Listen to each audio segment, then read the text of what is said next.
Bonjour, bienvenue aux 19e Assises du journalisme de Tours. 19e déjà, c'est fou.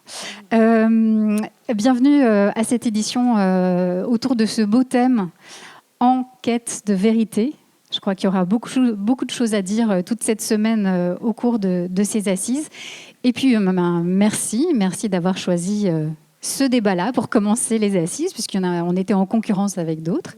Mais vous avez choisi le bon, à moins que vous ne vous soyez trompé de salle. Mais non, je ne pense pas. Donc ici, c'est éducation aux médias et à l'information, la presse jeunesse en première ligne. Alors, un petit mot. Donc, on va commencer par faire les présentations de chacun des médias représentés ici ce matin. Chacune, parce qu'il n'y a que des femmes, vous l'aurez noté. Heureusement, j'ai aperçu quand même quelques hommes dans la salle, et donc ça montre que c'est un sujet qui n'intéresse pas que les femmes. Donc chacune va présenter son média. Ensuite, on va rentrer un petit peu dans les thématiques, évidemment, en lien avec la presse jeunesse. C'est un rendez-vous qui est ouvert. C'est-à-dire que, à part le tout début où chacune fait sa petite présentation, là, évidemment, on écoute religieusement. Mais ensuite, vous êtes tout à fait libre d'intervenir et de poser des questions. Essayez simplement de ne pas trop anticiper sur d'autres problématiques qu'on aura peut-être le temps d'aborder dans la suite de la discussion. Voilà, n'hésitez pas à rebondir sur ce que vous entendez, soit pour poser une question, soit pour donner votre avis, soit pour faire part d'une expérience personnelle ou professionnelle. Et puis, on doit libérer la salle pour 11h. On a un petit peu de temps devant nous. Ça va être très sympa. Donc, je me présente rapidement. Moi, je suis Aurélie Kiefer. Je suis membre de l'association Journalisme et Citoyenneté qui organise ces assises. Par ailleurs, je suis journaliste à la rédaction de France Culture, où je présente une émission qui s'appelle Grand Reportage, entre autres. Et je m'intéresse depuis très longtemps au jeune public. Je partage notamment la maternité d'une petite enceinte qui s'appelle Merlin, dont vous avez peut-être entendu parler, qui diffuse des programmes pour les enfants qui choisissent quand ils veulent, à toute heure de la journée. Alors, nos invités aujourd'hui: Élodie Rabé de La Voix du Nord, Camille Laurence de Un jour une actu, Lise Martin pour Le Monde des ados, et puis Stéphanie Tisseron pour L'Éléphant Junior. Je vais demander à chacune de se présenter et de présenter son média. Donc, on commence. Alors, j'espère que ce que j'ai fait fonctionne. On commence par Élodie. Eh bien, bonjour à tous. Je suis ravie d'être ici avec vous pour évoquer ce sujet. Petite anecdote peut-être pour commencer, mais quelques semaines avant qu'on me propose de participer à cette conférence, j'étais devant des élèves de CM2 et il y en a un qui m'a posé la question: est-ce que les journalistes de France Info, d'ailleurs il était très précis, disent toujours la vérité? Et là je me suis dit ok, on est au bon endroit, il faut qu'on soit absolument présent auprès des enfants pour répondre à ce genre de questions, et on aura évidemment l'occasion d'en reparler, j'imagine, au long de nos discussions. Mais donc effectivement, je me présente. Moi, je m'appelle Élodie Rabé, je suis journaliste à La Voix du Nord, après un passage à Ouest France et Radio France. J'ai fait mes études à Tours, donc ça me fait très plaisir d'être ici. À l'IUT à l'époque, c'était pas encore le PJT. Et après, je suis passée, Et donc, je suis à La Voix du Nord depuis 2013. Aujourd'hui, responsable du service podcast. Et donc La Voix du Nord, on parle à un public évidemment très large, puisqu'on est on touche 1 million de lecteurs par jour. Mais historiquement, comme beaucoup de presse quotidienne régionale, notre public n'est pas forcément très jeune, même si la moyenne d'âge de notre lectorat tend à diminuer. Mais c'est en partant de ce constat, effectivement, que notre public n'était pas forcément très jeune, qu'on a tenté de modifier nos formats pour aller toucher un autre public. Et donc le premier format jeunesse qu'on a créé à La Voix, c'est Ta Voix, donc en 2019. C'est le média numérique pour les 13-17 ans. Donc on parle de thématiques qui les intéressent eux. On est présent évidemment sur tous les réseaux sociaux, Instagram, TikTok aujourd'hui, YouTube, et évidemment sur une page dédiée sur notre site. On a ensuite créé Ta Voix Créator, parce qu'on s'est dit que faire pour eux c'était bien, mais faire avec eux c'était mieux. Donc Ta Voix Créator, c'est des ateliers qui se déroulent dans les établissements scolaires, mais aussi dans les centres sociaux, les centres aérés, voilà, où les ados créent des rubriques, créent des vidéos qui sont publiées ensuite sur nos médias. On a en parallèle créé le comité Première Voix à l'occasion de l'élection présidentielle 2022. Donc un groupe de 20 jeunes de 18 à 35 ans globalement qui, par exemple à la présidentielle 2022, ont pu interroger tous les candidats à la présidentielle. On a renouvelé le comité aux européennes, puis là aux dernières municipales, et évidemment l'an prochain il sera de nouveau mis en place. Et puis le dernier format que j'ai pu créer en 2023, c'est donc les ch'tis d'histoire, où on va chercher là les plus petits encore, les 5-10 ans. Donc c'est un podcast qui revient à chaque période de vacances scolaires chez nous, qui a toujours 2 ambitions: aller chercher un public de jeunes parents qui est à la recherche d'alternatives aux écrans pour leurs enfants, et puis sensibiliser dès le plus jeune âge à l'info et à l'info de proximité, parce que nous on reste avec un ancrage régional. On va visiter des lieux emblématiques, je pense par exemple au musée de la Mine ou au plus grand aquarium d'Europe sur la côte, et toujours avec cette même idée, comme pour Ta Voix, de faire avec eux. On répond à leurs questions. C'est eux qui nous posent des questions et on répond à leur hauteur, avec leur vocabulaire, ce qui nous oblige à simplifier, à sensibiliser, simplifier au maximum notre langage, vulgariser, mais tout en gardant la même rigueur qu'on a à la Voix du Nord dans tous les autres papiers. Et voilà. Et on répond aussi à des questions sur notre métier, comme celle de est-ce qu'on dit toujours la vérité ? Vaste sujet. Voilà pour moi. Je suis toute seule. Donc c'est une toute petite équipe. Après, je suis au sein d'un service vidéo, podcast, infographie. Donc là, on est 5. Mais en termes de podcast, je suis la seule. Après, c'est ce que j'expliquais tout à l'heure, c'est qu'on essaye, comme il y a plusieurs podcasts, maintenant à la Voix du Nord, ça se développe pas mal. On essaye aussi de confier parfois les ch'tis d'histoire à nos alternants. Parce que, en tout cas, moi, j'estime que c'est un super boulot pour les étudiants, dans le sens où une fois qu'on sait s'adresser aux enfants, on sait s'adresser à tout le monde. Donc, en tout cas, effectivement, on en discutait tout à l'heure, mais on s'adapte au lectorat encore plus quand on est face à des enfants qui sont sans filtre et qui ont aussi souvent des questions très, très pertinentes. Donc, voilà, c'est aussi nos alternants qui le font de temps en temps selon les périodes scolaires. Voilà pour moi. Merci beaucoup, en tout cas. Merci, Élodie. Alors, nous arrivons maintenant avec Camille, Laurence, à Un jour, une actu. Bien, bonjour à tous. Donc voilà, moi je suis rédactrice en chef d'Un jour, une actu. Un jour, une actu, c'est pas toujours très facile à présenter parce qu'on appelle ça une galaxie. En fait, il y a plein de formats qui tournent autour de cette marque. Donc on a l'hebdomadaire papier là que j'ai apporté. Voilà. Un jour, une actu, toutes les semaines. On décrypte 5-6 sujets d'actualité pour les enfants de 8 à 12 ans. Donc celui-là est sur abonnement, mais on a plein de choses qui gravitent autour, notamment un site internet qui est alimenté de façon quotidienne, toujours pour les enfants de cette tranche d'âge, et qui peut monter un petit peu plus sur l'âge adolescent du collège.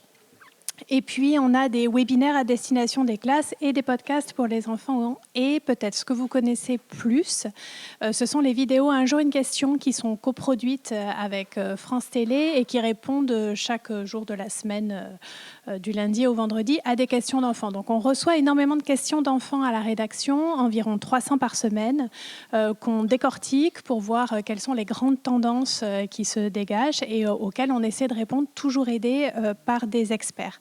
C'est-à-dire, c'est un petit peu ce qu'on veut expliquer aux enfants et qui est en lien là, avec l'EMI très directement. C'est que quand on est journaliste, on n'est pas expert de tous les sujets. Moi, j'avais fait une intervention en classe. La question, c'était « Mais alors, comment vous faites pour être un jour au Brésil, un jour au Japon et un jour en France ?» Et j'ai dû briser leurs rêves en leur disant que j'étais surtout un jour derrière mon ordinateur, un autre jour derrière mon ordinateur. Alors, moi, je suis à Toulouse, donc au moins. Voilà. Donc c'est important de leur montrer qu'on ne sait pas tout, que le journaliste sait même très peu de choses. Tout ce qu'il sait faire, c'est se questionner et aller chercher les gens qui savent et traduire d'une certaine manière tout ce qu'on peut leur apporter. Alors après, sur les objectifs d'un jour une actu, il y en a 3. Il y en a un qui est très classique à toute la presse jeunesse et même à la presse adulte quelque part, c'est de dire que bon, on vit tous dans le même monde. Les enfants, ils sont soumis aux mêmes aléas du monde que nous. C'est-à-dire quand il y a eu des inondations cet hiver, ben, les enfants, ils les ont vécues. Alors c'est pas eux qui épongent, mais enfin, ils en ont subi les conséquences. Quand il y a une guerre, la guerre en Ukraine, les enfants, je ne sais pas pour les enfants autour de vous, mais moi, les miens, dans la classe, ils ont accueilli des enfants ukrainiens. Donc le monde, il est à leur porte. C'est pas juste un décor pour eux. Ils y vivent au même titre que les adultes, même si ils n'ont pas la même façon d'y réagir. Donc c'est important qu'ils comprennent ce qu'il s'y passe parce que le monde leur appartient.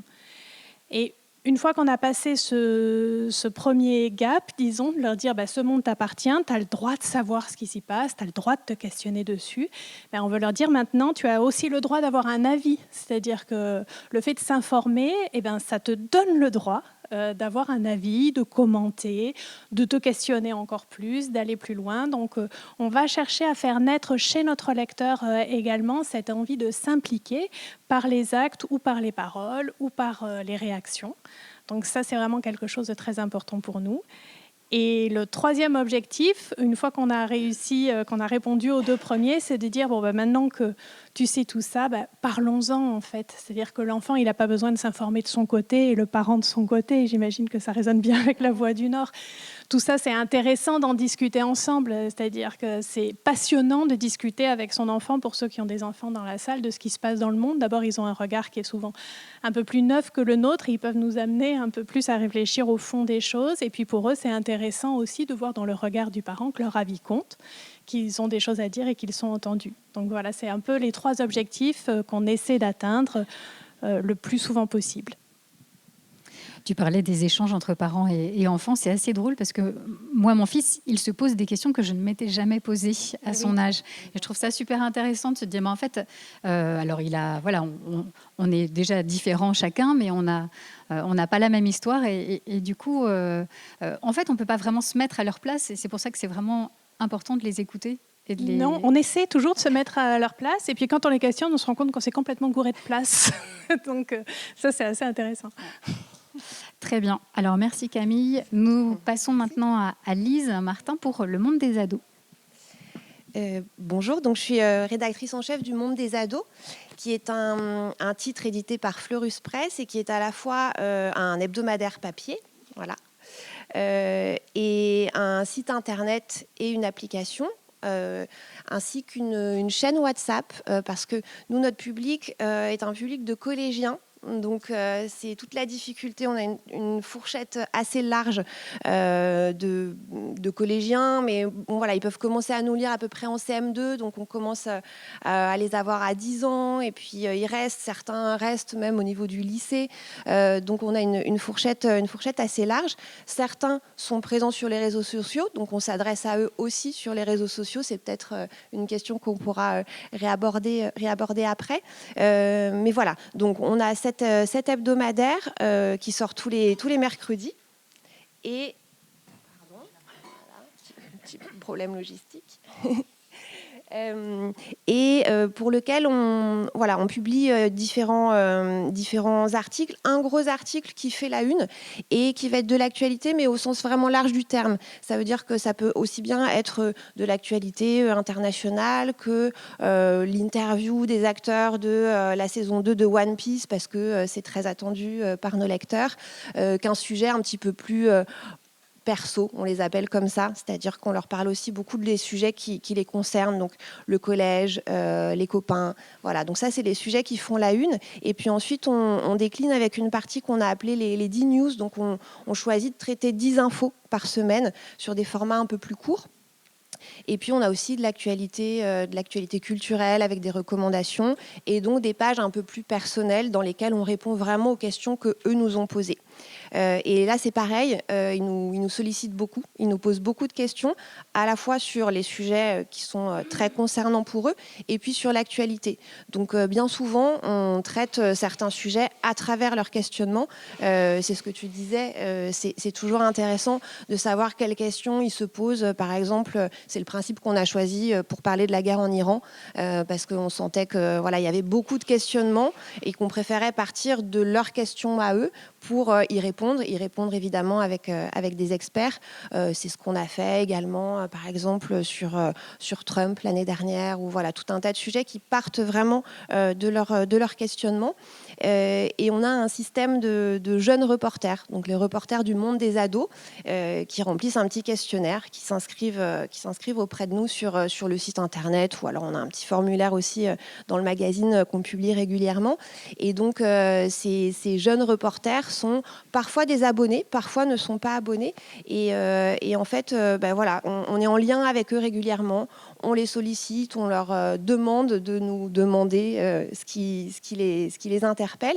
Et on les sollicite, et puis parfois on les emmène aussi en reportage. Donc là, ça a été le cas sur ce numéro-là, où on savait que Louison, 11 ans, est un fan de sport et rêve de devenir journaliste sportif. Et donc pour la semaine de la presse et des médias dans l'école, on l'a emmené à l'équipe avec un journaliste de l'équipe spécialiste du rugby. Donc il est allé à Marcoussis, il a rencontré des joueurs, il a compris ce que c'était qu'une conférence de presse, etc. Donc chouette journée pour lui, et puis pour nos autres lecteurs, ça nous a permis de raconter ce qu'est le quotidien d'un journaliste sportif, ce qu'est une brève, ce qu'est un angle, voilà. Que dire de plus ?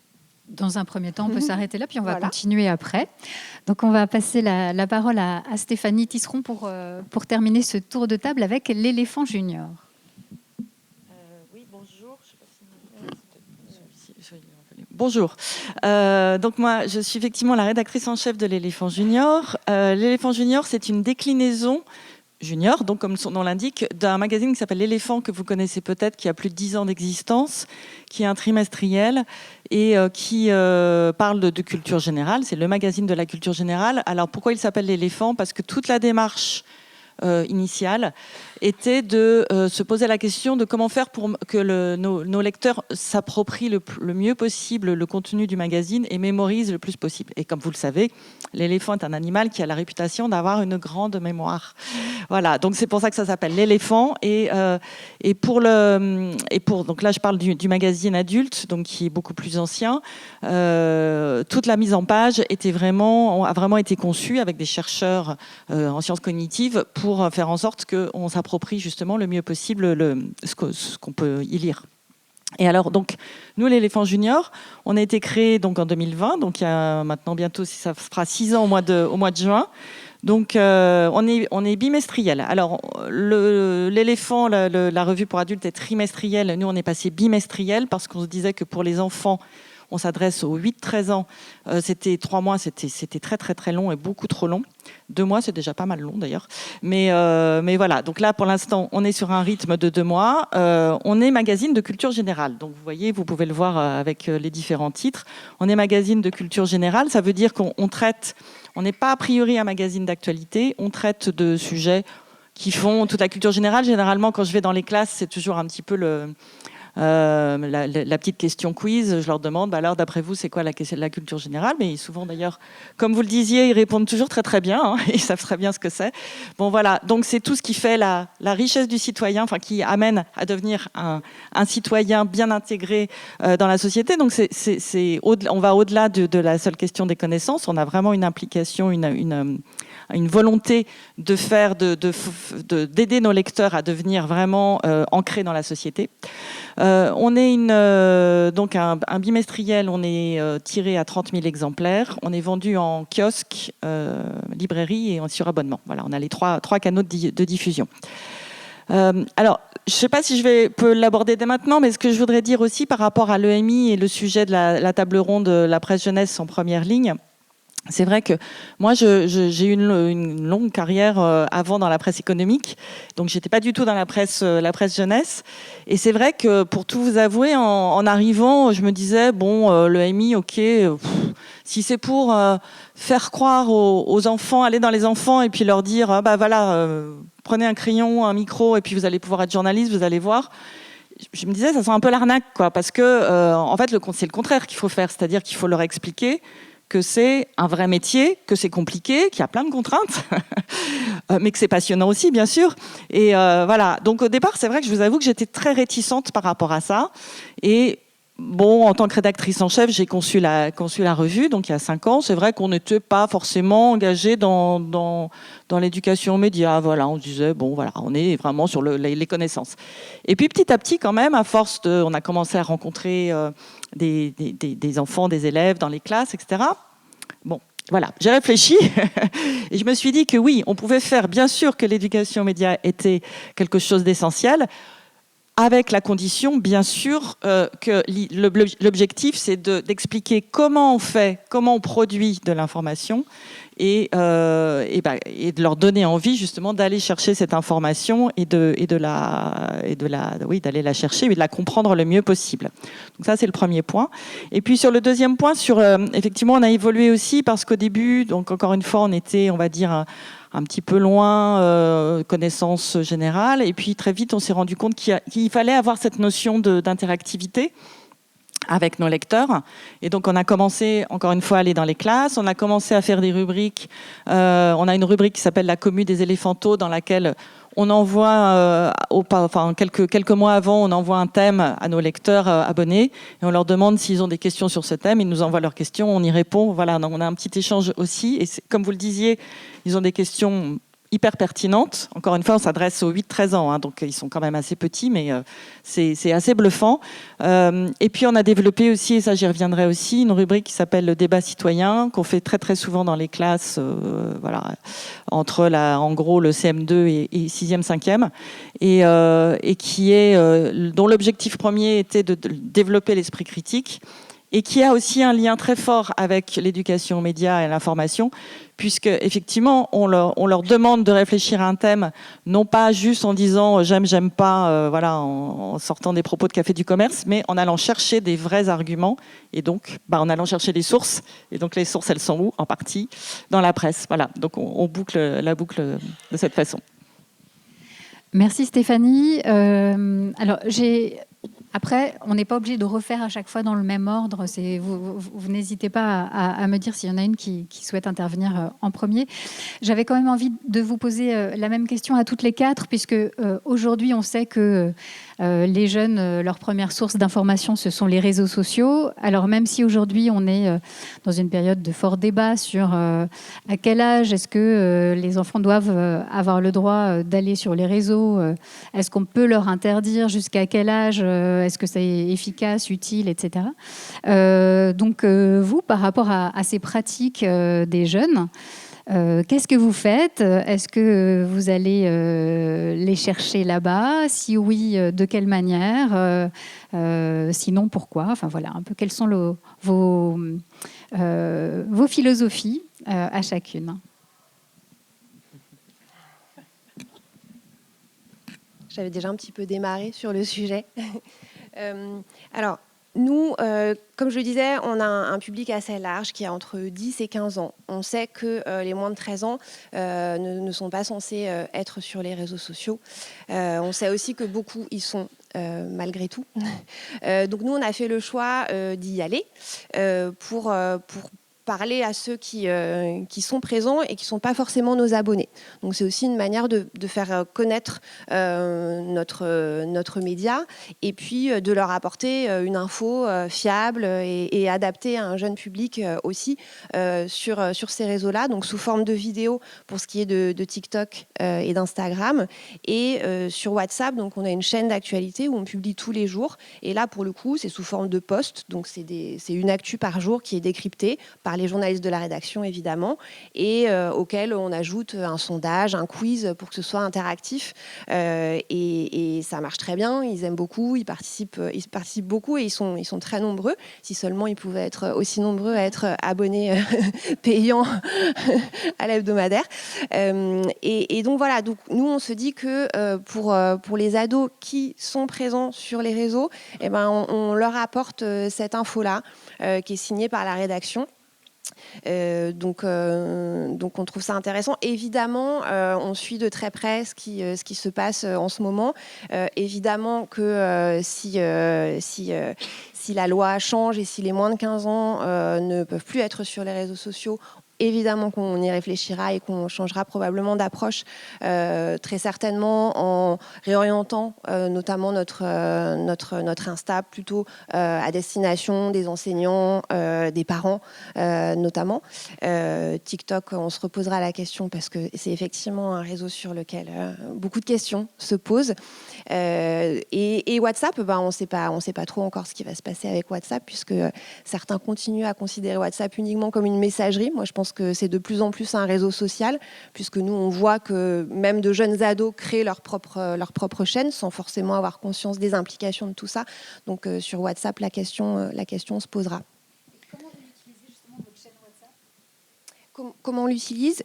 On publie tous les jours. Donc chaque jour un thème et puis on publie un post avec des emojis avec parfois, donc je le disais, des sondages ou des quiz. Donc c'est de l'actualité mais sous une autre forme, et finalement c'est aussi un petit peu ce qu'on fait sur l'application pour le coup, avec de la vidéo, de l'appel à témoignages, des quiz, donc une forme d'interactivité qu'évidemment l'hebdomadaire ne nous permet pas. Je me permets juste d'ajouter, mais en tout cas, en EMI, je pense que c'est important, nous, face aux classes, on essaye aussi de leur expliquer la différence entre les influenceurs et les journaux, les médias officiels sur les réseaux, parce qu'en fait, on y est tous, tous les médias y sont, parce qu'on est obligé aujourd'hui d'y être, on le voit bien, on est tous avec nos téléphones et on suit aussi les actus sur les réseaux.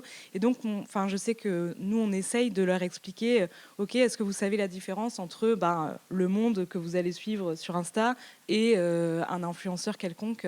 Alors, souvent, ils le savent. Nous, on peut se dire, ils ne savent pas, voilà, mais en fait, ils le savent très bien. Mais je pense que c'est important qu'on leur explique aussi ça, parce qu'ils sont noyés dans un flot d'infos. On n'a jamais été autant informés en fait aujourd'hui. Et sur les réseaux aussi, on se doit d'expliquer la différence entre un compte certifié, un compte qui n'a pas beaucoup d'influence, mais sur lequel ils peuvent tomber. Les algorithmes aussi, je pense que c'est important de leur expliquer ce que c'est et pourquoi ils peuvent vite tomber sur les mêmes contenus, et ça aussi assez jeunes, parce que parfois ils sont avec des parents qui sont complètement perdus face à ça, et qu'on a aussi, je pense, ce rôle-là d'explication aussi sur les réseaux. Et puis, il ne faut pas se mentir, ils y sont tous en fait. Donc je pense que si on n'y est pas, c'est là qu'on aurait un train de retard, selon moi en tout cas.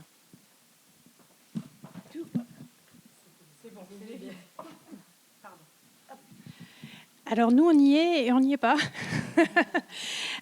Mais juste, je reviens Aurélie sur ce que tu disais sur les jeunes qui s'informent par les réseaux sociaux. Ça dépend de ce qu'on appelle jeune en fait. Vraiment, je ne sais pas, mais il me semble, moi, que les stats que j'ai vus sur les jeunes s'informent sur les réseaux sociaux, ils parlent de jeunes bien plus âgés que les enfants à qui je m'adresse. Et sur les 8-12 ans, je ne suis pas si sûre qu'ils s'informent sur les réseaux sociaux. Ils vont sur les réseaux sociaux, là, je ne suis pas naïve, mais qu'ils s'y informent, je ne suis pas sûre. Ou alors, quand ils mélangent le travail d'un influenceur et le travail d'un journaliste, ça c'est une chose. Moi, j'ai l'impression, d'après les études que j'ai pu voir, que les enfants, donc vraiment les plus jeunes, nous on est sur les 8-12 ans, donc on a une cible CM2, CM1, CM2, ils s'informent finalement vachement plus dans la cour de récré sur ce qui tourne, à la maison sur les infos qu'ils regardent avec leurs parents, parce qu'il y a encore beaucoup d'enfants qui regardent le JT avec les parents, à la radio sur ce qu'ils entendent, ou des conversations entre les adultes. Donc voilà, moi j'ai un petit doute. Alors je pense que ça va venir, que ça va ne faire que descendre en âge, mais pour l'instant j'en suis pas tout à fait sûre. Nous, ce qu'on fait à Un Jour Une Actu, c'est que donc on est sur Insta, on est sur Facebook, on vient juste d'entrer sur TikTok, mais on s'adresse pas aux enfants. On s'adresse aux médiateurs, que sont pour nous les enseignants et les parents. Par contre, on n'ignore pas, on ne fait pas semblant que les enfants ne sont pas sur les réseaux sociaux, on n'est pas fous, mais par contre on va décrypter les actus qui tournent sur les réseaux sociaux mais pas sur les réseaux sociaux. C'est-à-dire qu'on prend en compte le fait que dans la cour de récré, ils vont entendre parler, je ne sais pas, du 6-7 ou des Skibidi Tante à fruits ou de Gims. Et donc, on va leur décrypter tout ça. Mais pour l'instant, sur les réseaux sociaux, on parle vraiment qu'aux adultes. Alors, nous, on a une position assez différente mais c'est bien parce que Camille, tu faisais la transition avec nous. Parce que nous, on est encore un peu plus radicaux, si on peut dire. La ligne éditoriale de l'Éléphant Junior n'a rien de radical. Mais en fait, bien évidemment, on a beaucoup réfléchi à cette question. C'est-à-dire que nous, on s'adresse aux 8-13 ans, donc... Voilà, ils ne sont pas censés aller sur les réseaux sociaux. Est-ce qu'on y va, nous, pour leur dire quoi? On s'adresse à eux pour qui, pourquoi? Ça a provoqué pas mal de débats. Et moi, je dois dire que j'étais sur une ligne qu'on tient pour l'instant, qui est de se dire, pour deux raisons. D'abord, effectivement, normalement, on n'est pas naïf, mais ils n'y sont pas. On s'adresse à une tranche d'âge qui est quand même petite, 8-13 ans. On a un journal qui est un journal papier, donc... servons-nous de notre outil. Voilà. Et puis la deuxième raison, c'est aussi qu'on est une petite équipe, donc on ne peut pas non plus se disperser et aller sur les réseaux sociaux et aller sur le numérique. C'est des vraies compétences qu'on n'avait pas forcément à la rédaction. Mais sur notre ligne éditoriale, en fait, on se dit que... on a des lecteurs qui ont privilégié, et dont les parents aussi, parce que ce sont les parents souvent ou les enseignants qui nous amènent, enfin qui sont les médiateurs, qui privilégient le papier. Donc on reste sur le papier, mais pour autant, effectivement, on n'est pas naïf. Donc on va se dire, ils ne sont pas déconnectés, nos lecteurs. Donc on va quand même leur parler, bien évidemment, du monde numérique. On va bien évidemment leur parler des réseaux sociaux. Et pour ça, en fait, on a monté une rubrique qui était à l'écran tout à l'heure, qui s'appelle les experts de la co, pour connexion. Voilà, c'est ça. Et qu'on fait en partenariat avec Viginum, qui est l'agence de l'État qui lutte contre les ingérences numériques étrangères. Et en fait, la démarche qu'on a eue au travers de cette rubrique, c'est encore une fois de se dire, on a des jeunes lecteurs. Ils sont pas forcément, ils vont sur Internet, sur YouTube surtout, et ils traînent commencent déjà sans doute à traîner un peu sur les réseaux sociaux. Donc, on va déjà leur expliquer, leur décoder un certain nombre de choses, d'arnaques ou de manipulations qui existent sur les réseaux sociaux. Et comme ça, quelque part, on les arme pour, je dirais, le grand saut de l'adolescence, quand ils vont se retrouver plongés dans tous les réseaux sociaux et qui passeront, hélas, beaucoup d'heures. On espère que, grâce à leur lecture plus petite de l'Éléphant Junior, ils pourront se souvenir d'un certain nombre de choses. Par exemple, là, c'est sur les influenceurs influencés. Par exemple, quand ils vont voir les publications, les vidéos, les posts de leurs influenceurs préférés sur, la musique, de bien regarder les hashtags, c'est quoi? Est-ce qu'il y a dans le message, il n'y a pas un truc un peu bizarre, un message qui n'a rien à voir avec le contenu général, etc. Toutes les tentatives de manipulation qui existent. Et on essaie de leur donner les bonnes clés pour qu'ils soient des consommateurs et des utilisateurs avertis des réseaux sociaux. Et je terminerai aussi pour dire qu'effectivement, je ne sais plus qui disait qu'ils ont quand même... Les enfants ils sont nés avec les réseaux sociaux et avec le numérique, donc ils ont les bons réflexes. Ils ont des réflexes qu'on n'a pas forcément nous, et notamment, on va dire, les boomers, les plus âgés.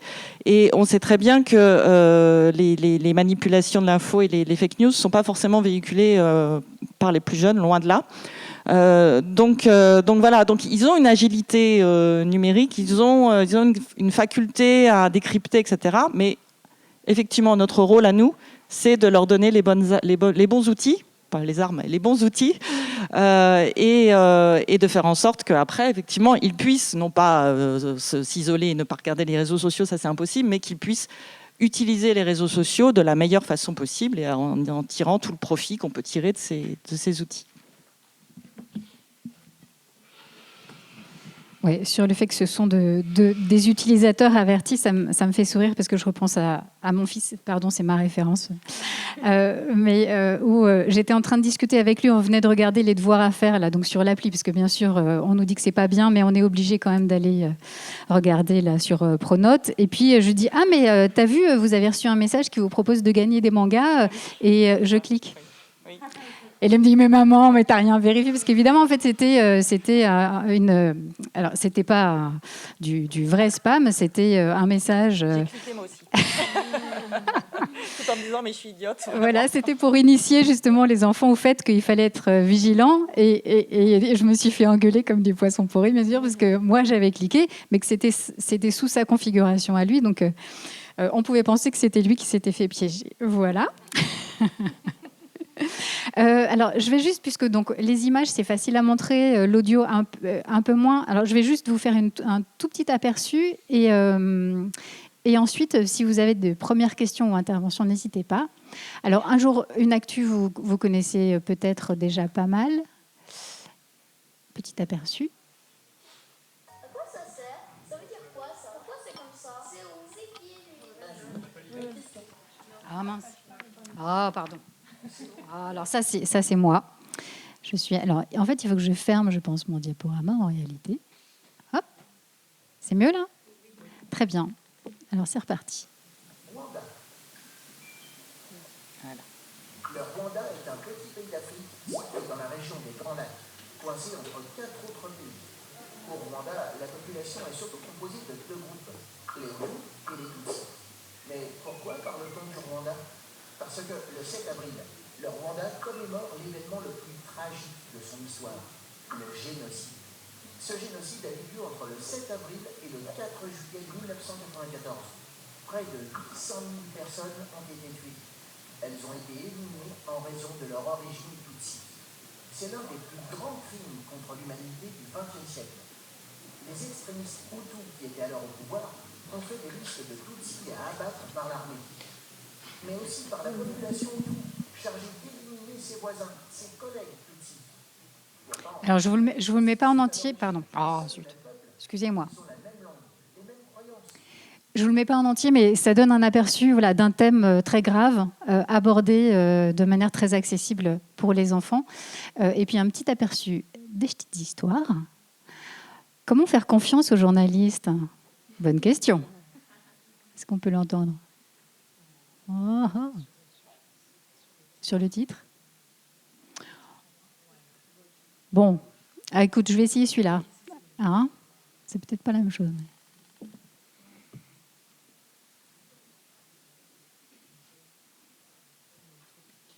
Ah voilà, c'est moi. Alors, attendez, est-ce qu'on va y arriver?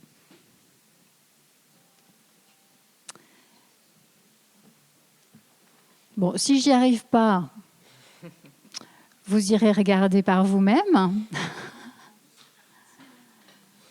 C'est bizarre parce qu'en fait, on ne l'a pas. Les petites histoires. Le podcast de la Voix du Nord pour les enfants. Bonjour et bienvenue dans les petites histoires, le podcast de la Voix du Nord pour les enfants. Je m'appelle Élodie et aujourd'hui... Bah alors, que se passe-t-il aujourd'hui, Élodie? Oh là là là là là là. Bon, eh bien écoutez, on ne va pas insister, mais vous avez vu le ton. On voit tout de suite qu'on s'adresse à des enfants un petit peu plus jeunes. Et là aussi, c'est vraiment très vivant et rythmé. Est-ce que... Oui. Oui, ça fonctionne. Bonjour à toutes et à tous. Merci pour la qualité des échanges et pour la table ronde. Je me présente, je m'appelle Abi Saïda-Dinani, je suis journaliste depuis maintenant 15 ans et depuis 2022, j'interviens auprès des jeunes pour faire de l'éducation aux médias à l'information. Donc dans l'Hexagone et dans les Outre-mer. Je fais principalement des résidences assez longues, donc entre 1 et 2 mois. Et donc depuis 2022, ce sont près de 4000 jeunes entre 6 et 17 ans que j'ai pu rencontrer. Et donc je suis assez... j'avais envie de réagir par rapport à ce que j'ai entendu sur les jeunes. Parce que moi, je pense qu'il y a plusieurs trains qu'on a ratés sur l'éducation média et notamment sur les réseaux sociaux. Les jeunes, non seulement ils s'informent via les réseaux sociaux, mais ils se désinforment aussi beaucoup, malheureusement. Ils ne connaissent pas les journalistes télé. Moi, souvent, je leur fais des quiz en leur disant est-ce que vous connaissez Laurent Delahousse, est-ce que non, ils connaissent pas. Par contre, ils connaissent tous Hugo Décrypte. Et ça, c'est vraiment un constat. Autre chose aussi que j'avais remarqué, que je voulais quand même souligner, c'est que les jeunes, en fait, Instagram, c'est has-been pour eux. Eux, ils sont sur Discord, ils sont parfois sur Telegram, ils s'informent via YouTube, sur Snapchat aussi. Et donc, c'est vrai que moi, je leur pose beaucoup de questions. On travaille sur le rapport qu'ils ont à l'information. Et j'ai l'impression qu'on est très, très loin de la réalité du terrain, de ce qui se passe vraiment avec ces jeunes. Et c'est vrai que, en tout cas, par rapport à ça, moi, il y a vraiment un besoin urgent que les médias classiques investissent pleinement Internet, parce que je ne parle pas que des réseaux sociaux, hein. Parce que maintenant il y a l'IA, hein, donc ils s'informent aussi beaucoup avec ChatGPT, malheureusement. Se désinforment pour le coup. Et donc vraiment, pour moi, l'enjeu n'est pas est-ce qu'il faut y aller, est-ce qu'il ne faut pas y aller, mais comment s'organiser pour y aller, pour investir tous ces espaces qui sont pour moi, en tout cas, pour le moment, pas assez mis en avant. Donc voilà, je voulais vraiment faire ce petit retour parce que avec les maternelles, ils connaissent TikTok. Alors oui, parce que les parents, parfois, ils sont débordés, ils n'ont pas le temps. Et donc, du coup, ils laissent l'écran, ils laissent le téléphone, ils laissent la tablette. Ils ont des tablettes, ils ont des ordinateurs. Et ils vont sur Internet, ils vont sur TikTok. Ils connaissent, à 6 ans, ils connaissent TikTok. Parfois, ils ont un rapport très dépendant au téléphone. Et à 10 ans, ils connaissent Discord et ils connaissent Telegram. Donc voilà un peu pour réagir par rapport à ça, en demandant vraiment à ce que ce soit pris en compte pour qu'on investisse, qu'on laisse pas cet espace à n'importe qui en fait, parce qu'aujourd'hui, pour des vues, pour des likes, pour du buzz, tout le monde est journaliste. Moi, j'ai des jeunes qui me disent mais Nasdaq, je crois qu'il s'appelle, je ne sais plus. Il informe. Je dis bah non, et on rappelle ce que c'est un journaliste, etc. Mais pour moi, vraiment, il y a une urgence à ça, à se rendre compte que les jeunes s'informent, se désinforment beaucoup via Internet, et que ce n'est pas, c'est un fait en fait. C'est un fait sur le terrain. Ils connaissent tous Hugo Décrypte, ils connaissent pas Élise Lucet. On aimerait bien, mais pour moi, en tout cas, c'est la réalité que je vis. Merci beaucoup. Sachant qu'Hugo Décrypte, c'est peut-être pas le pire. Bah voilà, non, c'est pour ça, c'est pour dire que c'est pas complètement. Ouais. Moi, je veux bien apporter un premier élément de réponse, que je partage ce constat-là, mais que en tant que journaliste, c'est assez compliqué parce que, pour le coup, j'ai produit une émission pour Snapchat, sur Snapchat pour Arte pendant plusieurs années. C'est une grosse machine en fait, et à chaque fois qu'on veut publier sur un réseau, il faut imaginer, il faut le comprendre. Il faut avoir l'équipe pour, et puis il faut imaginer un contenu dédié, parce qu'avoir un contenu qu'on va diffuser partout sur tous les canaux de la même manière, ça ne fonctionne pas. Et en fait, là, ça rejoint aussi une question de moyens et de où les moyens sont attribués. Et effectivement, on se pose sans arrêt la question, au-delà du fait qu'on est souvent des équipes très petites, c'est vraiment cette question-là. Et moi, l'autre question que je me pose aussi en tant que média, c'est qu'on est présent autant que possible et autant qu'on le peut parfois sur les réseaux, mais il y a l'impression aussi parfois que nos contenus ils sont un peu noyés et que c'est compliqué de les faire émerger parce qu'on est tenté d'utiliser justement les codes des influenceurs pour faire émerger nos contenus qui sont derrière de l'info fiable et vérifiée. Mais d'abord, ça marche pas toujours très bien. Et voilà, parfois, on publie des vidéos qui sont super importantes à nos yeux et qui font 1000 vues, qui sont pas vues, qui sont pas poussées. Et puis, alors, de temps en temps, on a des vidéos qui marchent vraiment, vraiment super bien parce qu'on a interviewé Soprano ou autre. Donc, il y a un petit côté un peu, on a l'impression de toujours courir derrière, donc c'est pas un constat hyper réjouissant, et on fait ce qu'on peut pour vraiment être présent et du mieux possible, mais c'est pas facile. On se bat contre les plateformes. Enfin, c'est très très compliqué d'être visible. Ce que tu disais, les concurrents, les influenceurs, ils n'ont pas les mêmes règles de déontologie que nous. Ils vont remonter beaucoup plus vite que nous. Nous, on se pose 1000 questions. Alors peut-être des fois trop, mais je pense que ça fait aussi partie de notre métier quand même. Et c'est compliqué. Nous, on est sur TikTok depuis quelques temps maintenant, mais on essaye de monter pour être visible et pour que nos contenus soient effectivement le plus visible possible. Et j'avais noté justement, on a 87 000, presque 88 000 abonnés, donc ce qui est pas trop mal. Mais en fait, la plateforme, elle nous met des challenges pour qu'on soit plus visible. Alors moi, c'est un truc que j'ai découvert. Hein. Je pensais pas que ça marchait comme ça, mais là, pendant 3 mois, je crois, alors moi, je fais pas partie du service interactivité chez nous qui gère vraiment les réseaux sociaux, mais ils ont un challenge. Ils doivent publier 10 vidéos par jour sur TikTok, ce qui est énorme pour pouvoir être visible. Alors forcément, les vidéos, en fait, on va pas pouvoir faire 10 vidéos de qualité, clairement. Donc, on essaye de prendre les vidéos des locales et tout. On a la chance quand même d'être grosse machine. Et il y a beaucoup de journalistes qui font des vidéos, mais pas toutes à destination des jeunes, pas toutes de la même qualité. Mais c'est pour prouver la difficulté en fait que c'est pour nous médias de remonter comme ça sur les plateformes et d'essayer d'être visible auprès des jeunes. C'est pour ça que je disais que notre rôle, il est aussi d'expliquer ce que vous faites sûrement auprès des jeunes, mais la différence entre les influenceurs et nous, leur expliquer l'envers du décor, de faire avec eux, de leur montrer comment faire une vidéo pour les réseaux. C'est pas les mêmes codes. On les apprend aussi, nous, petit à petit. On n'est pas nés comme eux avec tous ces réseaux sociaux-là. C'est compliqué. Et le rôle, il est peut-être au-delà des médias, peut-être aussi du gouvernement, ou je sais pas, de donner un peu plus de place aux médias officiels pour être plus visibles sur ces plateformes-là. Essayer d'éduquer les jeunes qui sont évidemment présents sur les réseaux. Et Hugo Décrypte, effectivement, moi, en CM2, on m'en parle d'Hugo Décrypte. Ça, c'est certain. Et c'est le premier podcast écouté en France. Il ne faut pas, en fait, se voiler la face. Mais effectivement, Hugo Décrypte, c'est loin d'être le pire. En fait, ce qu'il fait, c'est plutôt quali. Et nous, on regarde ce qu'il fait pour s'en inspirer. On ne va pas se mentir. Hein. Mais il a la carte de presse, d'ailleurs, non ? Oui, je pense. Voilà. Ouais. Oui, donc, il est... C'est plutôt quali, en effet, mais ça pose parfois un problème. On le voit, je l'ai vu récemment, c'est-à-dire que parce que c'est le jeu des réseaux, il met des titres, par exemple, à ses vidéos qui sont ultra anxiogènes pour des enfants. Et donc après, moi je me souviens récemment là, sur la guerre en Iran, c'était est-ce que la France va entrer en guerre ? Et ça, pour des 8-10 ans, nous, c'est toutes les questions. C'est toi qui disais que tu avais reçu des questions aussi sur l'Iran. Nous, c'était ça qu'on avait reçu. On a reçu, est-ce que mon papa va devoir quitter la maison pour aller en Iran faire la guerre ? Et donc, j'ai regardé la vidéo derrière et pas du tout. Elle n'était pas du tout putaclic. Elle répondait à la question calmement. Ouais, mais je ne sais plus, il faudrait que je retrouve exactement, mais il l'avait fait d'une façon où on sentait que la France allait entrer en guerre, quoi.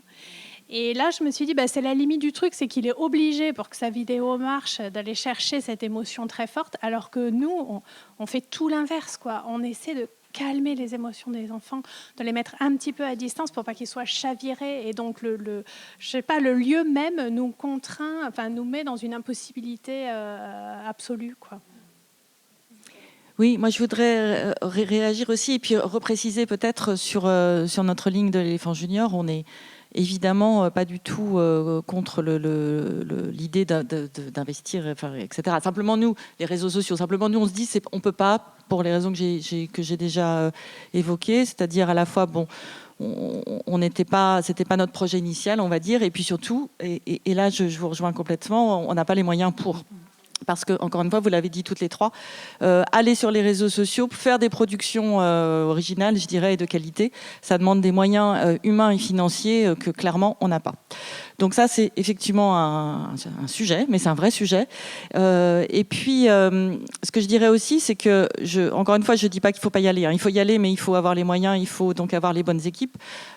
On peut aussi dire qu'il y a un autre chemin qui est possible, mais que vous empruntez, si j'ai bien compris, c'est-à-dire c'est dans les rencontres avec les enfants, alors que ce soit par le biais d'un travail associatif ou au sein d'une rédaction, mais aussi à l'école. Et là, je pense que l'éducation nationale, justement, est en train quand même petit à petit de prendre en compte la nécessité d'inclure, il y a beaucoup plus de EMI maintenant dans les programmes, ça c'est en train de... Alors non, peut-être pas assez.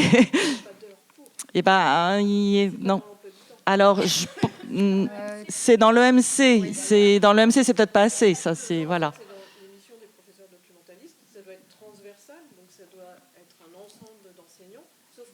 nous donne pas d'heure. Oui, C'est comme voilà. toutes les éducations A. Oui. Éducation, développement durable, il n'y a pas d'heure. Éducation Oui, affective, voilà. il n'y a pas Voilà. d'heure. Et donc, c'est au bon vouloir des collègues qui veulent bien. Oui. Et c'est très compliqué à D'accord. mettre en place. Ouais. Un peu moins au collège, mais au lycée, c'est quasiment infaisable. Enfin, Oui, voilà. Mais au lycée, et quand on le fait, c'est très court. Ouais. Et voilà, c'est dommage. C'est Oui. pas toute l'année, Oui. c'est pas une vraie formation, un vrai enseignement. Et sans se défausser justement sur l'éducation nationale, je pense qu'on a un partenariat ou quelque chose à mener, effectivement, à renforcer encore plus entre nous les journaux et l'éducation nationale, parce qu'effectivement, l'enjeu, il est immense, mais il faut que ça soit multicanaux, entre guillemets, quoi. Alors, prenez bien le micro quand vous voulez intervenir, parce que je ne sais pas s'il y a bien une captation, mais... Oui. L'idée, c'était de vous le passer. Bonjour, Valérie Martin, je suis professeure documentaliste, justement. Et donc, je suis avec ma collègue qui est professeure de lettres. Et on a une option média, nous, toutes les deux, qui fonctionne depuis plusieurs années et à raison de 2 heures tous les 15 jours. Donc, c'est des sujets qui nous intéressent hautement. Mais j'aurais déjà faire un témoignage en tant que prof doc. Et je vous remercie de votre investissement et tout ça. Mais juste, je voulais vous dire, la presse papier, ça marche pas, quoi. Moi, j'ai encore un kiosque avec quelques titres. J'ai un jour une actu, parce que parfois, on s'en sert, pas dans l'option média. Non, mais je suis désolée, hein, je veux pas, parce qu'en plus, je vois vraiment le travail journalistique. Hein, mais après, peut-être que j'ai des collègues qui vont dire non, pas du tout. Chez nous, ça marche du feu de Dieu. Mais en fait, ça ne marche absolument pas. Enfin, je veux dire, si à un moment donné, on peut l'utiliser comme support pédagogique, et encore. Parce que, en fait, moi, le truc aussi, la chose que je voudrais dire, et encore une fois, je respecte tout à fait le travail qui est fait, c'est qu'en fait, je pense qu'il y a une dissonance entre le format et le contenu. Et enfin, je veux dire, il y a un truc qui ne matche pas, quoi, en fait, en dehors du fait que ce soit du papier, mais en tout cas sur les contenus et sur les formats. En tout cas, force est de constater que ça ne suscite pas l'intérêt chez les élèves. Et quand je vous dis que ça ne le suscite pas, c'est vraiment pas, quoi. Et après, je constate que quand même, il y a une forme d'intérêt, de curiosité, sur des formats différents. Par exemple, moi, j'abonne aussi le 3C, enfin le CDI, si vous voulez, à Topo, qui est l'équivalent de la revue dessinée. Donc il y a ce format. Moi, je trouve que c'est un travail aussi très exigeant en termes journalistiques. En tout cas, je salue l'initiative. Et par exemple, des choses comme Okapi, pour donner des exemples, mais je trouve qu'il y a beaucoup de marronniers. Au fil de mon expérience de prof doc, j'ai l'impression de lire souvent les mêmes choses. Alors évidemment, moi, c'est pas très grave, je ne suis pas une ado. Et donc, on a des ados qui découvrent, eux. Mais c'est vrai que moi, des fois, j'ai l'impression de retrouver un peu souvent les mêmes sujets. C'est-à-dire que le public change. Non, mais bien sûr. Reste pas ado très longtemps. Ce que je veux dire, c'est que j'entends bien, et j'entends bien aussi le manque de moyens dont vous parlez. Donc j'entends bien aussi que ça a forcément aussi des conséquences sur les contenus abordés. Voilà. Donc ça, c'était juste pour dire ça. Il y a vraiment un truc. Je continue à abonner, à avoir des abonnements, tant que je peux et tant que j'ai aussi les moyens pour le faire, parce que ça me semble important. Mais quand même, ce truc-là m'interroge. De fait, je voulais faire le lien avec le fait que nous, on a une option média et que de l'EMI, je suis en collège, donc c'est vrai que j'en fais quand même régulièrement. Et que j'utilise jamais, pratiquement, la presse pour ados, parce que nous, on essaye de partir des pratiques informationnelles de nos ados, des élèves qu'on a en face de nous, et clairement, on est sur les réseaux. On est vraiment sur l'info, comment elle est produite sur les réseaux, qui publie les contenus. On est sur du travail autour de la source, énormément, sur l'analyse de l'image. Et voilà, et c'est vraiment ce qu'on essaye de faire. Et je vous avoue que, en fait, c'est aussi ce qui intéresse les élèves. Enfin, je sais pas, c'est ce qu'on constate. C'est notre travail aujourd'hui en EMI. On est vraiment là-dessus. Alors, et vous êtes, excusez-moi, je termine juste là-dessus, et c'est vrai que c'est pour ça aussi qu'on est là aujourd'hui à cette table ronde, parce qu'on disait, mais finalement, effectivement, quelle est la place de la presse jeunesse là-dedans ? Nous, on travaille sans. Et c'est pas du tout un reproche, c'est juste un constat que je voulais partager avec vous. Comment on se retrouve, en fait ? Alors, un petit mot peut-être, Stéphanie, parce qu'il était de question de Topo, la revue dessinée. Dans l'Éléphant Junior, il y a une bonne part accordée à la bande dessinée. Oui, c'est vrai, j'en ai pas parlé, mais c'est vrai qu'on a... J'entends tout à fait ce que vous dites. Je pense que dans la presse jeunesse, toutes, on partage la... Alors, peut-être qu'ils ne nous connaissent pas. Justement, comme ils ne nous connaissent pas et qu'il n'y a pas la culture, il y a de moins en moins la culture de la presse. Et il y a tout un travail aussi à faire pour les amener vers les journaux. On partage donc, la presse jeunesse, on partage la même approche et la même proximité avec nos lecteurs dans le ton, et dans les sujets, on espère. Bon. C'est peut-être pas toujours réussi à vous entendre, mais dans le ton et dans la forme, c'est-à-dire qu'on privilégie quand même tous les formats courts. Et c'est vrai que nous, on est un journal Éléphant Junior où on a beaucoup de bandes dessinées. Donc effectivement, vous parliez de topo. On a beaucoup de bandes dessinées. On a par exemple une bande dessinée qui a 12 pages, qui fait toujours l'ouverture de notre magazine et qui est une façon de traiter qui sont toujours des récits historiques. Donc il y a une façon d'aborder l'histoire de façon très ludique puisqu'on met en scène un éléphant, notre éléphant Phileas, etc.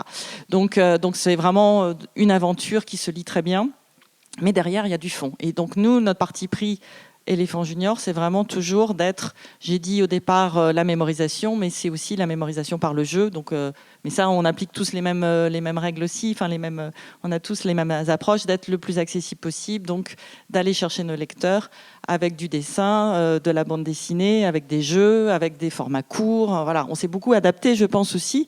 Je pense que si on regardait la presse jeunesse d'il y a, je sais pas, même peut-être 10 ans, juste 10 ans et celle d'aujourd'hui, on a quand même beaucoup changé et adapté nos formats. C'est ça qui est compliqué, c'est qu'en fait, tout va hyper vite. Et nous, on est souvent on est obligé de prendre le train en route, et c'est compliqué parce que changer un magazine papier, changer un site, changer notre façon de faire, ça prend du temps. Mais les jeunes, ils vont beaucoup plus vite que nous. Et c'est ça qui est dur, en fait, c'est qu'on doit effectivement s'adapter, essayer de s'adapter à leur pratique. Mais ce que vous faites sur les sources, c'est ce qu'il faut faire. Je pense que c'est quand même le principal sujet, c'est les sources. Ça va être d'autant plus notre question avec l'IA aussi. C'est de savoir d'où ça vient. Est-ce que c'est vrai ? Est-ce que le travail sur les sources, je pense que c'est le plus important. Et il doit être aussi sur les réseaux. Il doit aussi commencer par là, je pense. Oui.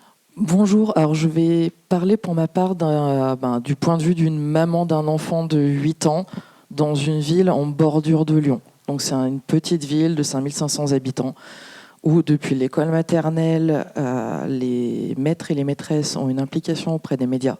C'est-à-dire que quasiment tous les mois, les enfants ont des petits reportages papier venant, alors majoritairement de Milan Presse, qui ont des petits formats courts à destination des maîtres et des maîtresses. Là, actuellement, il est en CE2. À chaque vacances, ils ont un petit dossier qu'ils doivent lire et apporter de nouveaux sujets en fait, à la reprise. Donc le format papier est, et je trouve ça bien d'un côté, est remis en avant.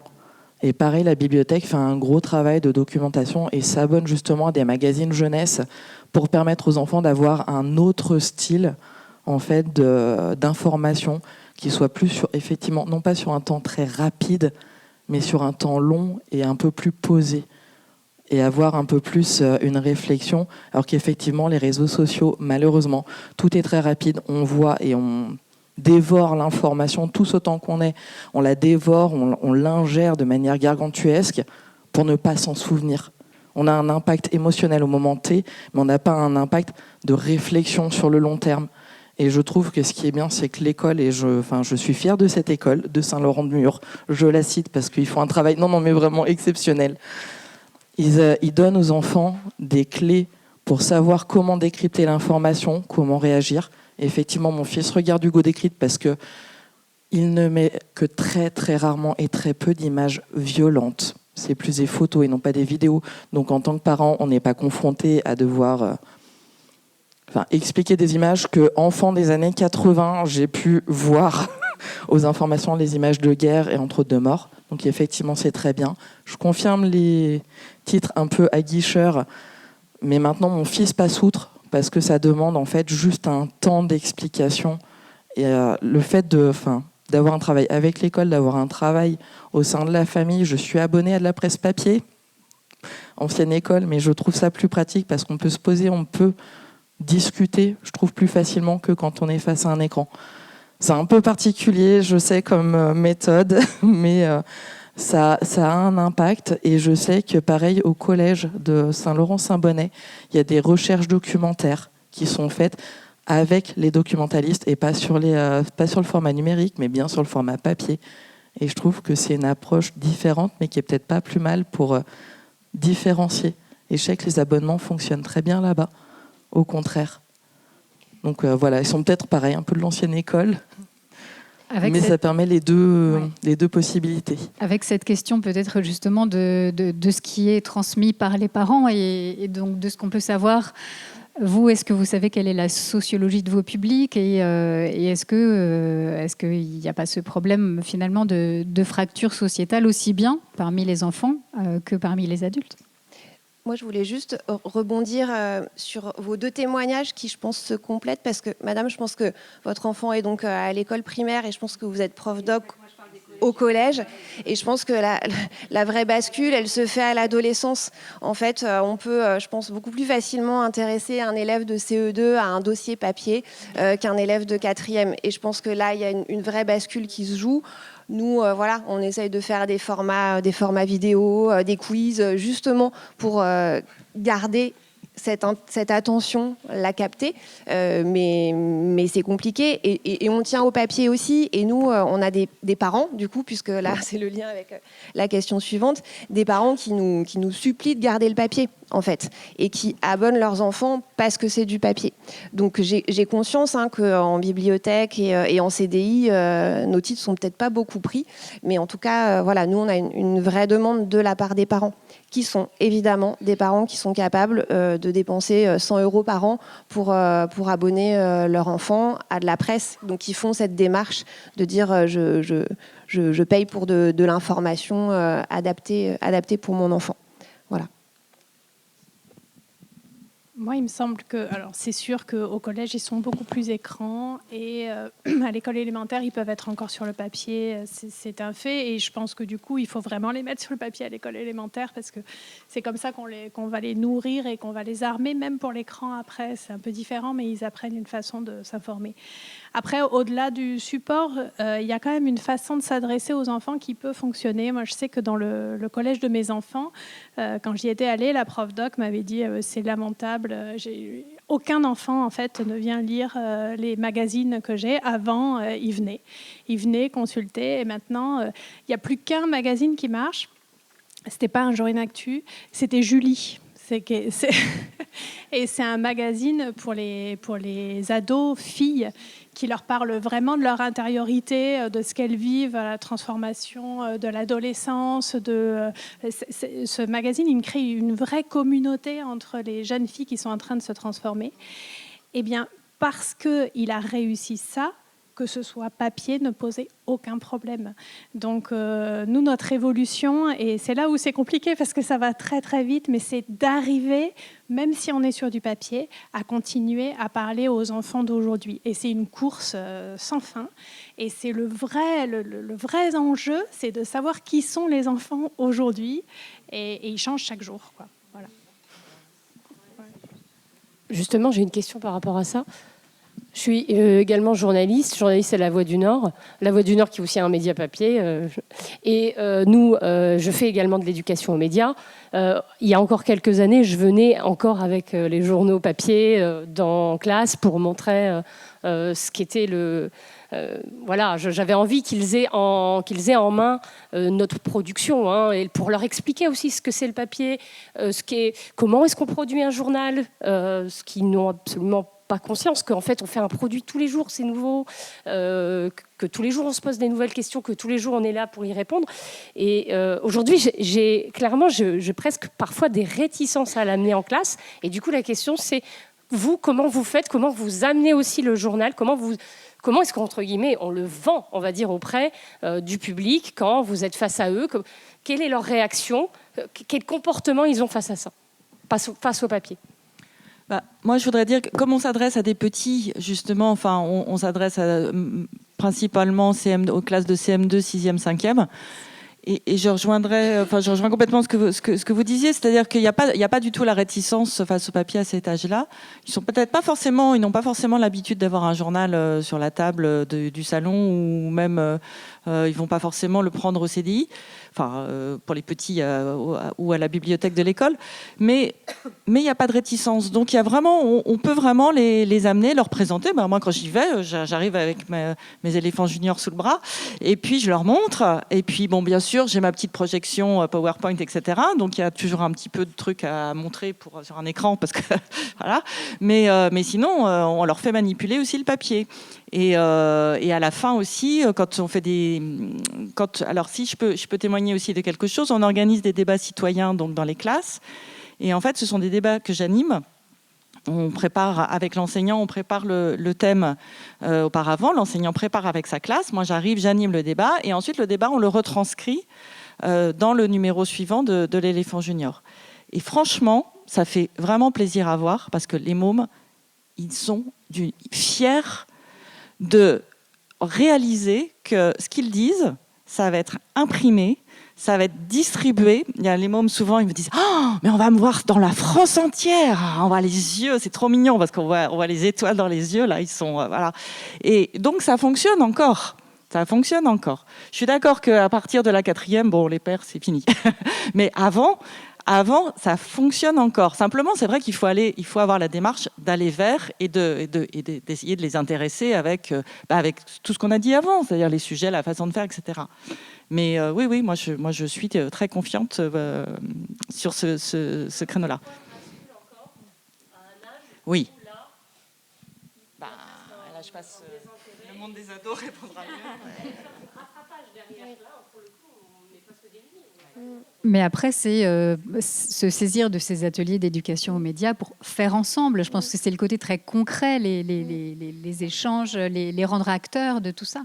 Oui, puis ils adorent connaître les coulisses quand même, à tout âge, savoir comment vous faites votre métier, comment vous vérifiez vos infos, qui vous avez rencontré, qui était le plus sympa en interview. Non, mais en vrai, le côté coulisses, pour le coup, ça marche. Et en vrai, nous, sur le papier, avec les plus grands, c'est vraiment en fonction du sujet. C'est-à-dire qu'il y a des sujets qui vont les accrocher. Waouh, ok. Et puis d'autres, clairement, on va avoir peu de succès. Enfin, je sais pas...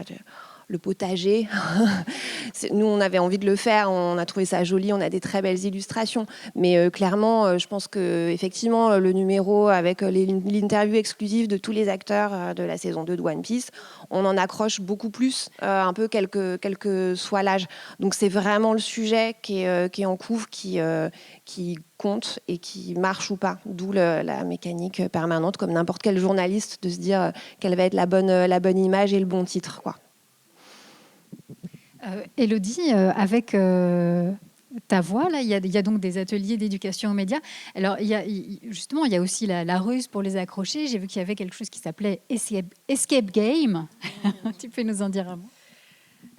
Oui, alors c'est un service, c'est pas le mien, mais c'est Alicia Guédier, donc qui est journaliste chez nous, qui responsable du service Ta Voix. Ils ont créé un escape game, effectivement, pour expliquer aux enfants les 5 W. Et donc c'est un jeu qui dure 45 minutes. Et il faut trouver, il y a un animal d'un zoo qui a disparu et il faut trouver comment, par qui, voilà, les 5 W avec des cadenas à trouver. Enfin, un vrai escape game, en fait, pour expliquer le métier de journaliste, et ça fonctionne à fond. Enfin, en tout cas, Alicia me disait qu'à chaque fois, c'était un vrai succès pour les enfants parce que, en fait, c'est concret. Ils n'ont pas en fait l'impression d'apprendre des trucs, mais en fait ils apprennent plein de choses. Et oui, c'est une nouvelle façon aussi de leur expliquer notre métier et de voilà, s'adapter à leur centre d'intérêt en fait. Et l'escape game fonctionne très très bien. Ouais. C'est une nouvelle forme, nouveau format, on s'adapte. De manière générale, vous êtes d'ailleurs assez sollicités les unes et les autres pour faire des interventions dans les classes. Les écoles, les écoles, collèges sont assez demandeurs de ce genre de choses. Et les élèves sont assez enthousiastes une fois que ça leur est proposé. Camille, un mot là-dessus? Oui, nous, on a vécu une expérience, un échec retentissant qui nous a amené à réfléchir très fort. Alors, je sais pas, je ne vais pas vous donner trop de détails, on ne sait jamais, mais enfin, il y a une ville de France qui nous a demandé, qui nous a payé pour venir bosser avec un centre de loisirs pour un numéro spécial sur les JO. Et donc, on y est allé plusieurs fois. Nous, sachant qu'on est à Toulouse, donc c'est tout un truc. Et en fait, ça a été une cata, en fait. Les enfants en centre de loisirs, déjà, il faisait hyper beau, c'était l'été, il y avait leurs potes qui étaient dans la cour, et nous, on les a coincés dans une salle pour parler des JO. Ils ne savaient même pas ce que c'était. C'était dingue. Et donc, on a fini par échanger, ils dessinaient, ils jouaient, ils se tapaient dessus, enfin, bon, c'est n'importe quoi. Et on a fini par écrire le journal nous-mêmes en faisant croire que c'était eux qui l'avaient écrit, mais enfin, c'était pas sérieux du tout. Et donc, l'année d'après, on s'est dit non, mais c'est vraiment important de faire ça avec eux, mais on a été pris dans les mêmes soucis que toi. On s'est dit, mais on peut pas leur faire croire qu'ils peuvent être journalistes, puisque justement, ce qu'on doit leur apprendre, c'est que le journalisme, c'est un métier, et que n'importe quel enfant de 12 ans va pas pouvoir devenir journaliste, enfin, sinon ça remet tout en question. Donc on a beaucoup bossé. Et l'année dernière, on a fait un partenariat donc, avec les Francas à Toulouse. On a fait vraiment tout un numéro avec un centre loisir. Ils étaient 8 enfants, je vous le montre là. Donc tout le numéro est fait avec eux et ça s'est super bien passé, mais parce qu'on l'a bossé très différemment. C'est-à-dire qu'avant qu'on arrive dans la classe, ils ont eu avec le centre de loisirs, je sais pas, 7 ou 8 séances de MI pour apprendre ce qu'est une source, ce qu'est un journaliste, ce qu'est un expert, voilà. Et après, on est allé avec eux travailler en mettant des temps de pause, en se mettant dehors s'il fallait. Et puis surtout, on a trouvé le format. C'est-à-dire qu'on leur a présenté une rédaction et on leur a dit, vous n'êtes pas journaliste, vous êtes des enfants. Par contre, ce que vous allez être, c'est ce qu'on appelle un chef de rubrique. Vous allez être les chefs de rubrique experts de la jeunesse, parce qu'il n'y a que vous qui savez ce qui vous intéresse. Et donc, ils ont bossé entre eux pour nous sortir les sujets qui les intéressaient. D'abord, il a fallu leur expliquer ce que c'est qu'une info, c'est-à-dire que si leur chat s'est cassé la patte, c'est pas vraiment une info, en tout cas pas pour un jour une actu, parce que ce numéro, il a la particularité d'être envoyé à tous les abonnés, en fait. Donc, il doit avoir la qualité journalistique des autres. Et donc, c'est pas eux qui écrivent, mais ils ont fait leur proposition de sujet. Chacun bosse avec un journaliste, un graphiste et un journaliste écrit pour trouver l'angle ensemble, pour être sûr que ce soit un angle qui vaille pour eux, parce que c'est les chefs de rubrique de ce numéro. Et ensuite, les journalistes écrivent et on revient pour une séance où les enfants relisent et nous disent non, mais ça, c'est pas du tout ce que j'ai voulu dire. Et donc, ils font un petit travail à la fin de relecture, de choix de l'icono. Nous, on a une partie qui est illustrée. Ils ont fait les retours sur les crayonnés à l'illustrateur pour lui dire non, c'est pas ça qu'il faut montrer. Et en fait, on s'est rendu compte que c'est un énorme boulot de le faire avec les enfants et que ça ne peut pas être pris par-dessus la jambe. Et donc, on le refait cette année. Et maintenant, on a un livret. Enfin, petit à petit, on professionnalise le truc. Mais il ne s'agit pas juste d'être un bon journaliste. En fait, il faut développer autre chose, quoi. Voilà. J'étais un peu longue, pardon, mais l'expérience avait été assez traumatisante. Ouais. Pardon, juste un mot pour rebondir. C'est vrai que nous, on a des formations de journalistes, donc on est passé le plus souvent par des écoles de journalisme. On n'a pas du tout appris à faire de l'éducation aux médias, on n'a pas du tout appris à s'adresser aux enfants, à expliquer tout ce que tu dis. Donc je te rejoins complètement sur le côté apprentissage, nous aussi, petit à petit. Effectivement, c'est tout un apprentissage qu'on doit faire et un chemin pour trouver les bonnes façons de s'adresser, d'être le plus efficace possible, pour dire quoi, pour faire quoi, etc. Oui, on apprend aussi. C'est pas notre métier d'origine.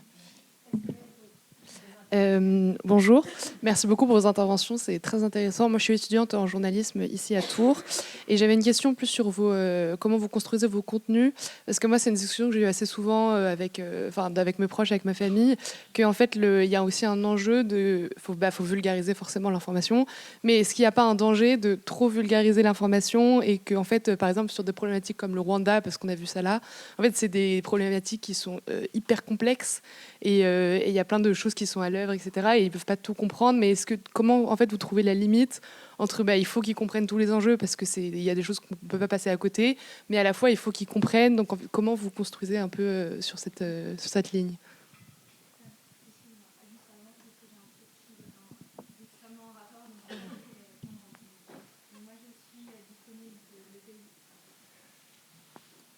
diplômée de l'EPJT depuis septembre, la question va un peu ressembler parce que j'avais un peu la même question sur quels sont les choix de vocabulaire que vous faites pour la vulgarisation. Justement, tout à l'heure, on a entendu pareil pour le Rwanda, il y a l'utilisation du mot génocide. Est-ce que génocide est quelque chose qu'on définit, qu'on change, Voilà, pareil sur la vulgarisation. C'est pour ça que je démarre. Alors déjà, on fait pas, nous en tout cas au monde des ados, on fait pas des dossiers où on estime qu'ils vont ressortir de là en ayant tout compris à la question. Quand on traite un sujet d'actualité, même s'il est difficile, on entre comme tout journaliste par un angle et on se dit qu'à la fin, il faut que le lecteur, la lectrice sorte en ayant au moins compris une idée clé. Typiquement, je sais pas, là, on manque pas de sujets en ce moment difficiles à traiter. Mettons le cadmium. Bon voilà, on leur explique le cadmium. C'est très compliqué parce qu'en plus on a des formats courts et en plus c'est hyper angoissant parce que il y en a dans tout ce qu'ils mangent. Donc voilà, on choisit un angle et puis on essaye de vulgariser, de simplifier, mais pas à outrance. Et on a des petits modules, mais je pense comme vous autres, de lexique, c'est-à-dire on appelle ça le dico. Donc un mot compliqué, on va l'utiliser quand même parce qu'il est précis et qu'un synonyme ne fonctionnerait pas et qu'on a envie de leur apprendre ce mot-là, mais on va le définir. Et dans le reste du papier, on va essayer d'être le plus accessible possible et ça passe aussi par le fait d'être très concret, de leur donner des exemples qui vont être parlants pour eux. Donc voilà. Et puis on se prive pas de sujets, mais on essaye quand même au maximum d'aller vers les sujets sur lesquels on va trouver un angle qui va leur permettre d'y entrer. Parce que c'est bien beau de faire un sujet, s'il est pas lu derrière, il y a même pas une idée qui reste, quoi. J'ajoute moi peut-être sur le vocabulaire. En audio, c'est une question que je me pose très souvent parce qu'on utilise des mots qui nous paraissent hyper simples et ça c'est souvent aussi la réécoute par quelqu'un d'autre qui fait dire mais ça t'es sûr que l'enfant il va comprendre et donc la métaphore est ton amie. En tout cas moi j'use beaucoup de ça pour essayer de me mettre à leur hauteur, d'autant plus pour les 5-10 où c'est encore un autre public. Mais par exemple là sur la dernière série pour expliquer le métier de journaliste, il y avait la question combien vous gagnez, parce que c'est une question qui revient très souvent en intervention face aux classes. Et je me suis dit, bon, alors ok, comment leur faire comprendre ce qu'est le salaire moyen, compliqué pour eux. Et donc, j'ai utilisé l'image des cartes Pokémon. Donc, je sais aujourd'hui qu'à 5 € la carte Pokémon, on est à 360 cartes à vendre par mois pour atteindre le salaire moyen d'un journaliste. Donc, en fait, c'est des choses comme ça qui permettent de leur parler à eux, ou sinon sur des tailles, des poids. Moi, je sais que j'utilise souvent les comparaisons avec les animaux. En fait, il faut essayer de se mettre à leur niveau, mais tout en gardant effectivement la rigueur de l'info. Ils ont l'info et après, il faut la leur mâcher un petit peu pour qu'ils l'intègrent avec leur vision du monde aussi, quoi. Juste, je voulais dire aussi que sur les sujets compliqués, parfois, il y a des sujets qui sont tellement compliqués qu'on se demande aussi si c'est pas fait exprès pour qu'on puisse pas en parler quand même. Donc, c'est important de parler des sujets compliqués. Nous, on se rassure en se disant on fait des angles très serrés, pour qu'on ne se perde pas dans des contextes qui prennent 3000 signes. Ce n'est pas possible, vu ce qu'ils sont capables de lire. Par contre, on fonctionne par briques de savoir, c'est-à-dire qu'on va avoir un angle serré cette fois-ci, puis un angle serré la semaine prochaine ou dans 2 semaines, et c'est petit à petit qu'on va construire un savoir. De toute façon, on ne cherche pas à faire des enfants des pros de l'actu en école de journalisme. On veut juste leur apprendre à voir le monde, à voir un petit peu sa complexité, à percevoir ce qui se passe. Et ensuite, sur le vocabulaire, effectivement, il y a des mots dont on ne peut pas s'affranchir. Le génocide au Rwanda, c'est un mot dont on ne peut pas s'affranchir, mais qu'on va définir. Et puis, on veille dans un article à ne pas avoir 10 mots dont on ne peut pas s'affranchir. Mais si on en a 1 ou 2, c'est bien, c'est une bonne chose, finalement, d'apprendre ça aux enfants. Ouais.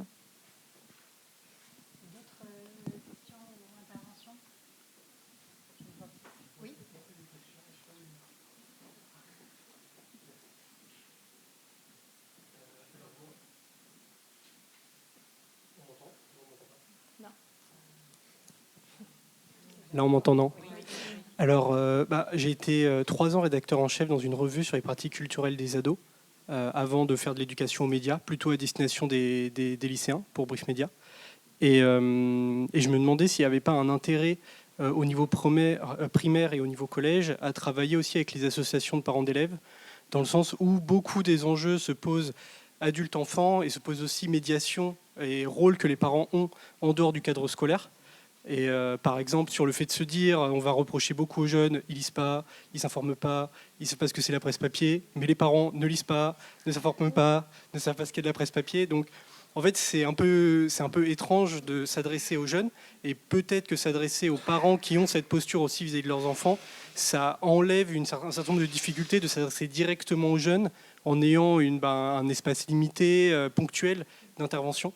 Donc je ne sais pas si c'est un truc que vous aviez envisagé, mais je pense que ça peut être un espace intéressant. Enfin, en tout cas, on voit que les parents sont très concernés par le sujet. Donc, Je crois que Stéphanie, là-dessus, justement, tu as un message. Un message sur... sur l'éducation aux médias pour tous. Ah, pour tous, oui, tout à fait.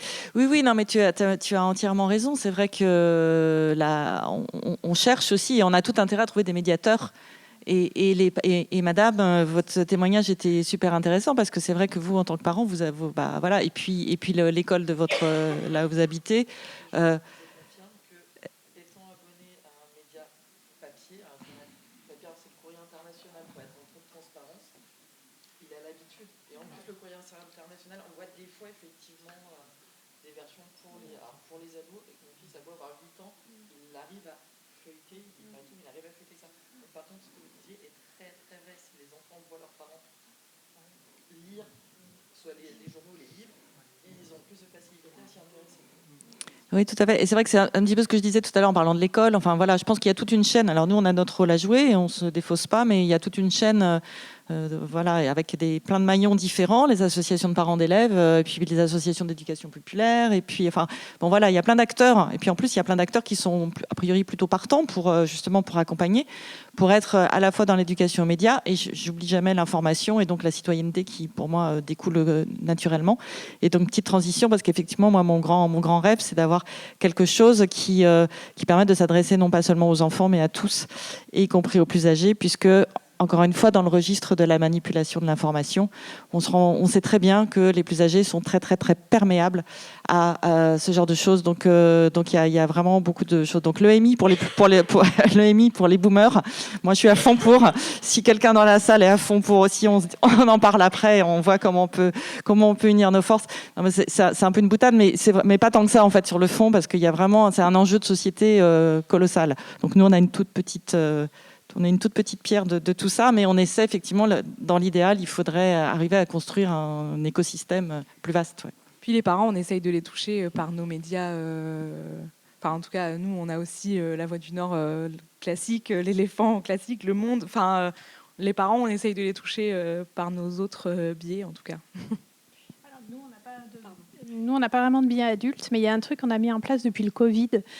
Donc, ça fait un moment maintenant, c'est que on a un partenariat avec plein de PHR en France, donc vraiment la presse. Et chaque semaine, on leur donne une page d'un jour inactu, donc on leur met au format. Et notre pari, notre espoir, notre rêve, c'est que ça amène les parents ou les grands-parents à discuter avec leur enfant ou leur petit-enfant. Et on est en train de travailler à un programme de ce genre pour les élections présidentielles, pour amener les générations à se parler. Voilà. Oui. Allez-y.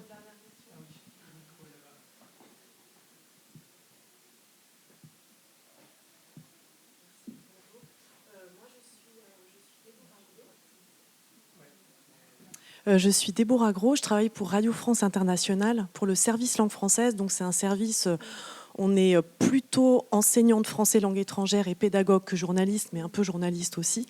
Et on produit des contenus pour l'apprentissage du français avec la radio. Donc ce site s'appelle Le Français Facile avec RFI. Et en fait, on se pose beaucoup de questions sur comment injecter plus, entre guillemets, d'éducation aux médias, sachant que notre public, il se situe vraiment dans le monde entier, des personnes, des apprenants, des enseignants de français langue étrangère.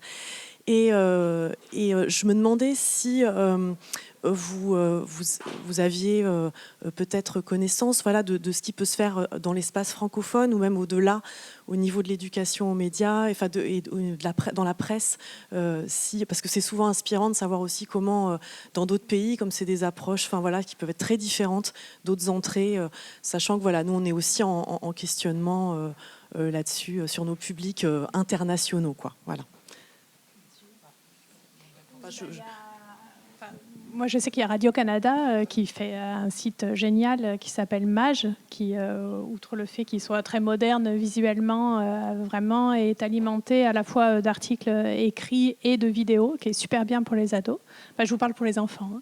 Oui. Et il y a un autre chez les... Je ne me souviens plus comment il s'appelle, chez les Canadiens aussi, avec une petite mascotte avec une cape. Non, ça ne vous dit rien. Je sais plus, je vous le retrouverai, mais qui est très chouette aussi, qui font des trucs très bien. À ma connaissance, c'est du web, mais peut-être qu'ils ont une assise papier ou je ne sais pas. Alors, il est 11h, donc on va arrêter là l'échange global, ce qui n'empêche pas des échanges en plus petits comités. C'est juste pour ne pas retarder ceux qui voudraient avoir le temps de circuler pour enchaîner et aller à une autre table ronde. Ce qu'on retient, c'est que c'est pas facile d'être journaliste jeunesse aujourd'hui, mais qu'il y a plein d'enjeux et que c'est quand même extrêmement motivant. Merci beaucoup à tous pour votre attention.